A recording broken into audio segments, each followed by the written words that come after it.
Hi everyone, I'm Nicole Mitchell, author of middle grade portal fantasy Nightshade Forest, which is book one of Eleanor Mason's literary adventure series.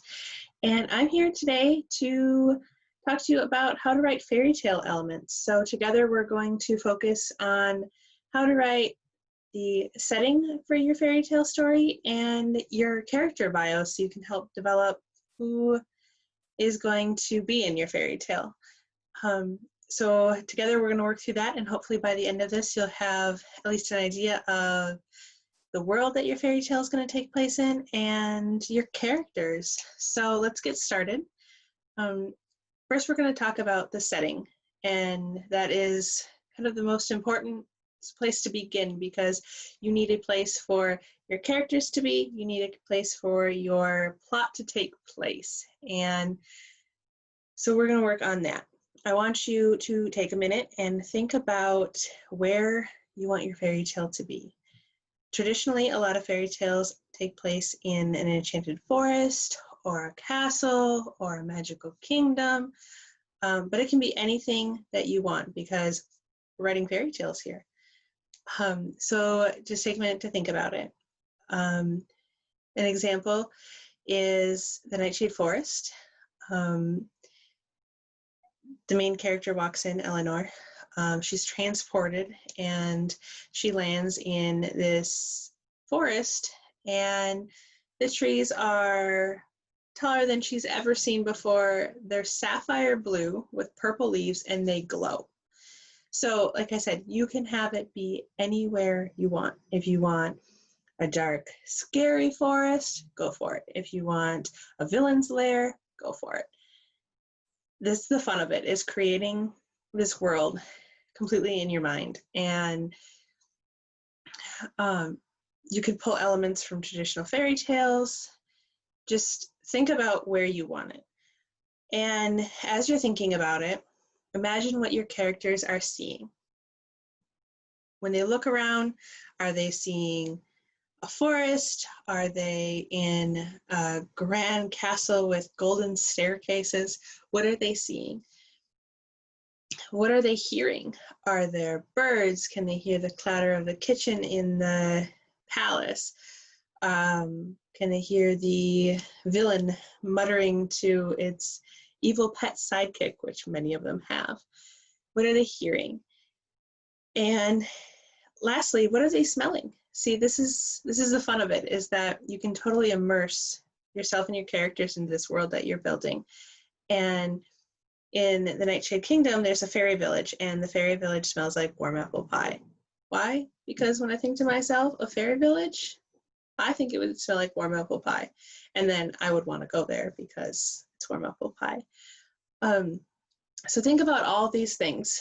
It's the same as if you walk into your backyard or you take a walk in the woods. All of your senses are on and you're pulling all of these things. You're seeing things, you're hearing things, and you're smelling things. And you're going to want to create that for your characters too, and for your readers when you write the fairy tale. So now that you have thought about and pictured where your setting is, I'm going to share with you what I want you to do next. All right, so this is some notes that I had for the world building for the Nightshade Forest. It started off brief, and that's what I want you to do. So you saw it, you thought about it, now you're going to write it down. So in the Nightshade Forest, the trees are at least 20 feet tall. They're glowing sapphire blue with purple leaves. The sky is completely black, and the only light is from the trees. It has a stream flowing through it. It's filled with wolves that have turned against the kingdom, owls, beavers, neon green fish, and it smells like Christmas morning because of the fresh trees and things. And Eleanor, my main character, loves Christmas. So another thing too is that the description of your world helps you also move the plot along. For example, the Nightshade Forest is filled with wolves that have turned against the kingdom. Obviously now you guys know something is up. So if you have ideas of what's going to happen in your story and you want to put that in with your world building, go ahead, as long as it has to do with the actual setting and what your characters will experience when they're in there.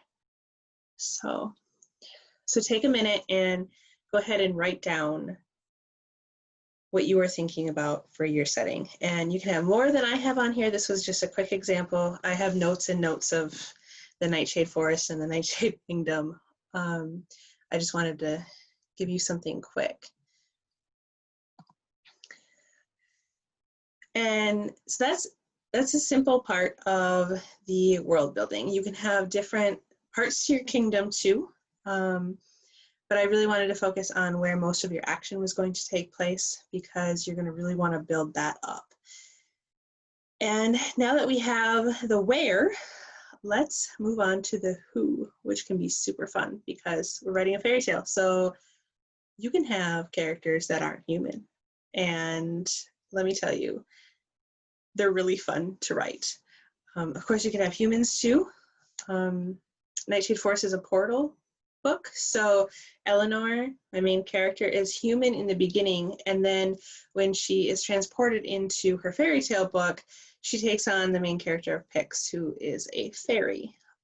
So she was kind of a little difficult to build up because she's two characters in one. So the personality of the first character into the second character was a little tricky, but it was still fun to do. So you can have humans, you can have non-humans. Just think about who your favorite fairy tale character is or creature is. You can have talking rabbits, you can have gargoyles, you can have giants, dwarves, fairies,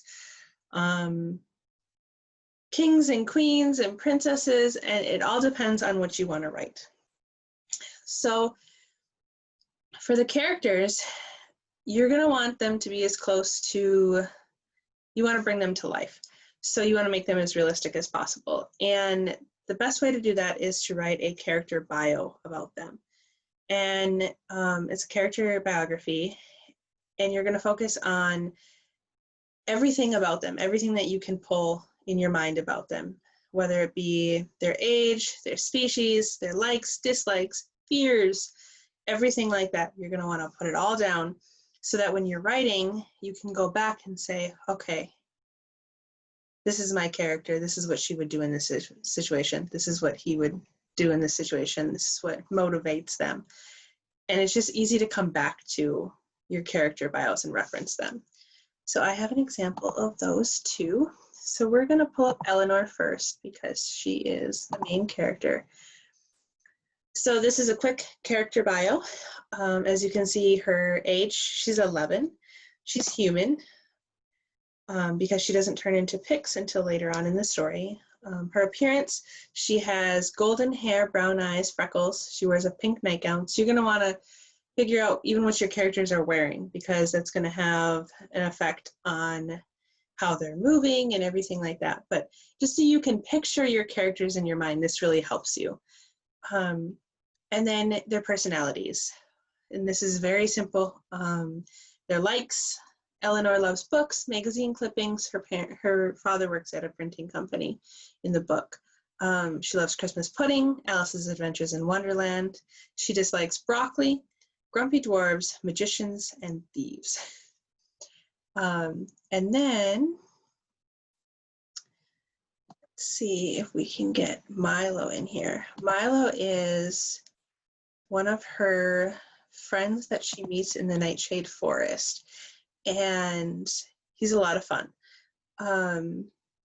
His age is unknown because in the fairy village, they don't keep track of birthdays. His species, he's a fairy.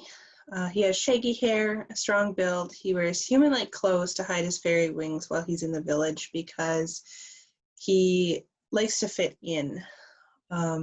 And the villagers aren't fairies, so he likes to wear his human-like clothes. He has dark green eyes. He loves maps. Milo is the reason that Elfie and Eleanor don't get lost in the Nightshade Forest. He likes hanging out with the palace guards, going on planned adventures with Elfie and Pix. He dislikes spontaneous adventures. Elfie's sass. Elfie is very sassy. She's Eleanor's newfound best friend, and she gets into a lot of trouble.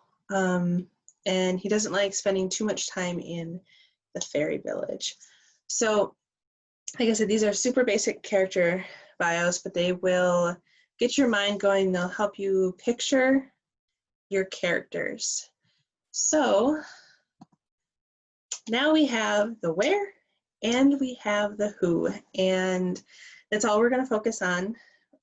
Right now, I really want you to work on getting those fleshed out and worked out, because those are the strongest elements, and then you can work through your plot and whatever your story is going to be inside the setting that you just made, the world that you just made, and with the characters that you just built. And you can do that with all of your characters, even the minor ones. Write your character bios. They can be super short if your main characters are a little bit longer. But anyway, I hope you enjoyed this, and I hope you're excited about writing fairy tales, because there's so much fun. You can use your imagination at its full potential.